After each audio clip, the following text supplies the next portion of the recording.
Assalamualaikum warahmatullahi wabarakatuh. Selamat datang saudara sekalian dalam mata kuliah Filsafat Pendidikan. Perkenalkan saya Dr. Apna Hidayati, MPD, yang akan mengampu saudara selama 16 kali pertemuan ke depan. Baik, karena kita tidak dapat bertatap muka pada pertemuan kali ini, maka saya akan menyapa saudara lewat video pembelajaran ini. Adapun topik pertemuan kita pada pertemuan 1 adalah mengenai kenapa perlu mempelajari mata kuliah filsafat pendidikan. Selanjutnya mengenai hakikat filsafat, dibahas tentang pengertian, kemudian juga objek, dan juga kenapa filsafat itu penting bagi manusia. Baik, saudara sekalian, filsafat itu berasal dari bahasa Yunani. Nah, kita tahu bahwa induk dari ilmu pengetahuan itu ada dari Yunani, dengan bermunculannya ahli-ahli dari pendidikan maupun ahli-ahli dari ilmu pengetahuan yang memang berasal dari Yunani, diantaranya adalah Socrates ya, dan juga yang lainnya. Nah, dia berasal dari kata philo dan sophia, yang artinya cinta dan juga bijaksana. Maka filsafat itu adalah kajian yang mendalam tentang ilmu pengetahuan yang berdasarkan kecintaan seseorang tentang ilmu. Nah, karena kecintaan seseorang terhadap ilmu tersebutlah, maka dia selalu berpikir secara mendalam. Nah, untuk akhirnya dia akan menjadi seorang manusia yang bijaksana. Jadi artinya berfilsafat itu adalah bisa dimaknai kepada cinta kepada ilmu pengetahuan, cinta kepada kebenaran, dan yang terakhir berujung kepada cinta kepada kebijaksanaan. Jadi artinya untuk membentuk manusia yang bijaksana. Oke, baik. Tadi sudah dijelaskan bahwa sebenarnya berfilsafat itu adalah proses berpikir. Nah, tetapi tidak semua proses berpikir itu adalah berpikir yang berfilsafat. Nah, tentu ada ciri-ciri. Nah, ini berikut akan dijelaskan mengenai ciri-ciri berpikir filsafat. Pertama, bersifat rasional dan bukan subjektif. Jadi berpikir filsafat ini bukan sesuatu yang bersifat umum saja atau common sense diistilahkan ya. Dan juga berpikir filsafat itu harus diterima oleh rasio. Nah, kalau istilah Rocky Gerung itu akal sehat. Nah, itu memang berpikir filsafat itu harus diterima oleh akal sehat. Jadi kalau rasionya menolak, berarti belum sampai kepada tahap proses berpikir filsafat. Nah, kemudian yang kedua adalah berpikir radikal. Jadi kalau radikal itu sebenarnya bukan dimaknai sebagai sesuatu yang buruk ya, tetapi dia adalah proses berpikir sampai kepada akarnya.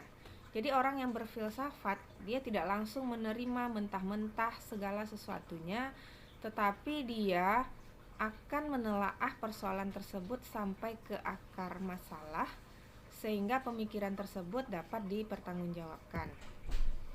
Berikutnya, proses berpikir filsafat itu adalah bukan sesuatu yang bersifat dogmatif, tetapi bersifat kreatif dan inovatif. Nah, dia tidak terkungkung dalam ideologi yang sifatnya statis. Artinya ketika ada suatu pemikiran yang memang sejak dahulu seperti itu, nah orang yang berpikir filsafat itu akan berusaha untuk berpikir kreatif. Jadi dia akan menilai dari sisi yang berbeda dan juga sesuatu yang inovatif dan juga visioner. Oke, berikutnya adalah berpikir filsafat itu sistematis dan analisis, selalu bersifat logis, terstruktur, dan tidak melompat-lompat. Nah, sehingga jelas ide dan juga penalarannya. Jadi dia seperti kita berpikir dalam tataran berpikir ilmiah ya, diistilahkan ya. Dia selalu runtut, dia selalu bersifat logis, dia selalu terstruktur, sehingga akar persoalan itu dapat digali secara kontinu, tahap per tahap. Dan yang terakhir sebenarnya banyak ya, tapi ini adalah secara umum ciri-ciri berpikir filsafat itu adalah bersifat komprehensif. Jadi artinya dia akan menyeluruh melihat dari semua aspek. Jadi artinya kalau dilihat dari ciri-ciri berpikir ini, maka tentu tidak semua orang berpikir filsafat. Nah, kenapa dikatakan begitu? Artinya tidak semua orang yang dalam tataran berpikir yang memiliki akal itu mampu berpikir filsafat. Misal, apakah anak kecil mampu berpikir filsafat? Nah, tentu kalau dilihat dari ciri-ciri berpikir, nah ini tentu dia tidak akan mampu. Jadi artinya kalau berdasarkan teori dari Gagne ya mengenai tahapan proses berpikir, nah kira-kira berpikir filsafat ini masuk kepada periode orang yang sudah mampu berpikir operasional formal. Jadi kalau diistilahkan itu ya jenjang pendidikannya atau umurnya itu dari 15-17 tahun sampai ke atasnya. Kalau itu menurut si Gagne ya, dengan teori kognitifnya. Jadi artinya orang yang memang sudah matang dalam berpikir sehingga dia mampu untuk berpikir secara operasional formal. Baik, nah itu mengenai berpikir filsafat. Berikutnya kita akan lanjut kepada konsep filsafat pendidikan. Nah, jadi filsafat pendidikan merupakan bagian dari cabang ilmu filsafat. Jadi filsafat pendidikan ini berfungsi memang secara khusus menelaah persoalan-persoalan dalam bidang pendidikan dan mencari solusi yang efektif untuk menyelesaikan persoalan tersebut. Berbicara soal pendidikan, nah sebenarnya dia banyak sekali sejumlah masalah atau sejumlah persoalan-persoalan yang memang mengakar sehingga perlu dicari sebuah solusi yang efektif yang memang include untuk menyelesaikan persoalan tersebut. Nah, sebut saja sekarang misalnya persoalan dalam bidang pendidikan dalam masa pandemi, apakah si anak harus sekolah atau tidak sekolah. Nah, ketika dia tidak sekolah itu dampaknya seperti apa, dan ketika dia harus sekolah itu dampaknya seperti apa. Nah, orang yang berpikir filsafat itu harus menelaah persoalan-persoalan tersebut dengan konteks berpikir filsafat. Jadi harus secara komprehensif, harus secara radikal, harus secara mendalam, harus secara kreatif, inovatif. Nah, sehingga akhirnya benar-benar ditemukan solusi. Nah, sehingga artinya tidak ada yang dirugikan, atau kalaupun ada terjadi permasalahan itu nanti hanya sifatnya berupa sebuah kasus. Jadi harus dipahami bahwa pentingnya filsafat pendidikan.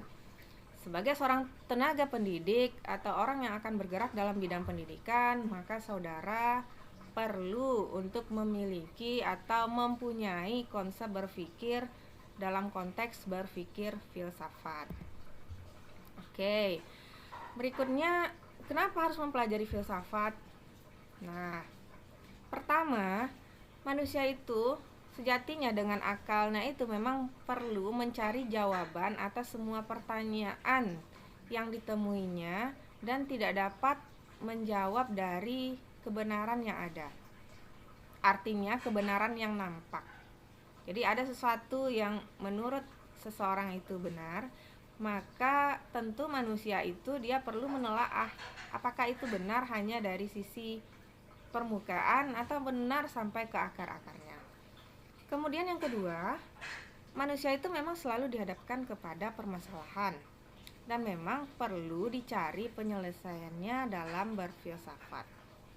Nah, kemudian dalam pendidikan, nah ini banyak ditemui masalah-masalah yang memang harus diselesaikan dalam konteks berpikir filsafat. Nah, seperti yang dikemukakan tadi, misalnya masalah guru, kompetensi guru, masalah pembelajaran daring, kemudian masalah uang kuliah, uang sekolah. Nah, hal-hal itu memang perlu sejumlah permasalahan dalam bidang pendidikan. Jadi harus diselesaikan dalam berpikir filsafat. Kemudian berfilsafat itu memang bagian dari proses berpikir manusia. Nah, ketika pada masanya si manusia itu memang perlu dia berpikir secara konteks berpikir filsafat. Artinya setelah dia mencapai usia untuk mampu berpikir secara filsafat atau berpikir secara logis dan sistematis itu. Oke, berikut berfilsafat itu adalah filsafat pendidikan ya. Itu adalah fondasi dasar dari penyelenggaraan pendidikan. Jadi pendidikan ataupun bidang-bidang lain ya sebenarnya itu adalah fondasi utamanya itu adalah filsafat. Karena pada hakikatnya orang itu harus menelaah apa sih sebenarnya yang menjadi dasar untuk menyelenggarakan sesuatu.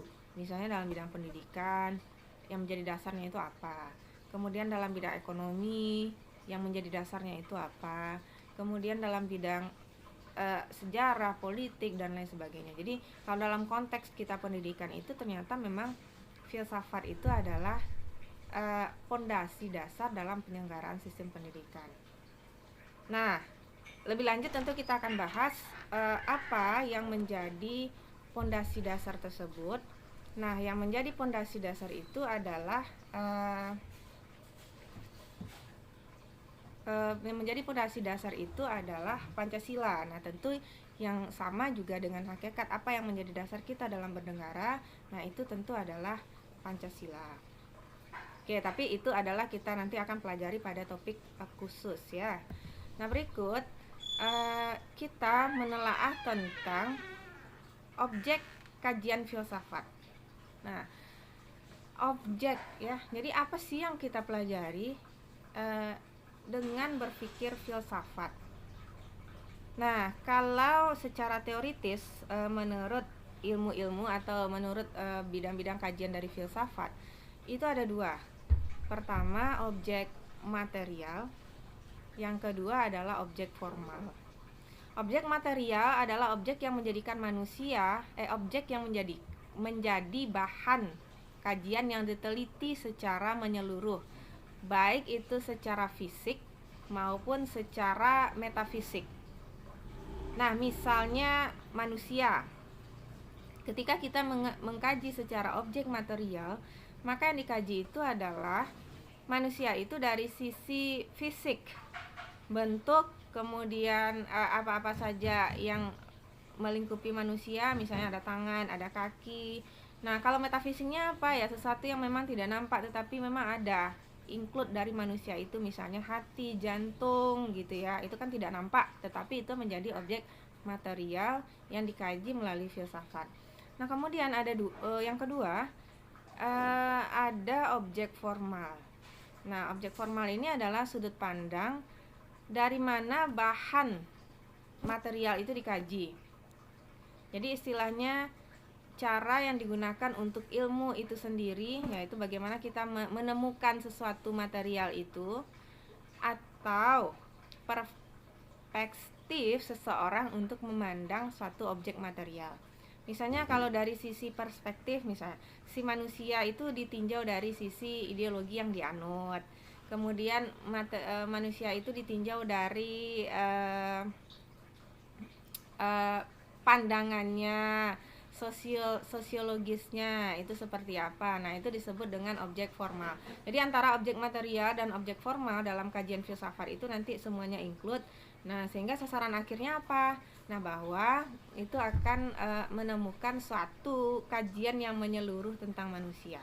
Jadi dikaji secara fisiknya seperti apa, metafisiknya seperti apa, kemudian ideologisnya seperti apa, dia bersosialisasi seperti apa, psikologisnya seperti apa. Nah, sehingga dia jelas, oh ternyata ini adalah kajian satu wujud manusia yang secara menyeluruh. Nah, itu adalah sebagai contoh dari objek kajian filsafat. Nah, nanti tentu saudara akan mengkajinya dari sisi yang lain ya, untuk objek-objek kajian yang lain. Nah, yang terakhir Dari pemaparan ini akan dijelaskan mengenai manfaat. Nah, dengan berfilsafat, seseorang dapat memikirkan suatu masalah secara kritis dan mendalam, membentuk argumen dalam bentuk lisan dan tulisan secara sistematis dan kritis. Jadi artinya kita dengan berpikir filsafat itu mampu